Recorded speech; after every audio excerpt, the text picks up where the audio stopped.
नमस्कार दर्शक बंधु समस्ते ईश्वर पाखरे किछि ना किछि प्रार्थना रखती किछि ना किछि कामना रखती किंतु एही प्रार्थना पछरे एही कामना पछरे किछि बासना नहीं तो बासनार अर्थ आपण बसवास करुथिबा परिपार्श्वरे थिबा कार्य को बिना कर्मरे अक्तियार करने चेष्टा करुथिबा कार्य को बासना कहा जाए।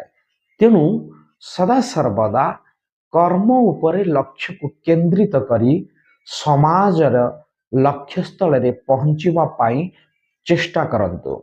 ईश्वर निश्चय आपण मानकर साथी रे छिड़ा होबे और आपण मानको ए कर्म युद्ध रे विजयी करिवे।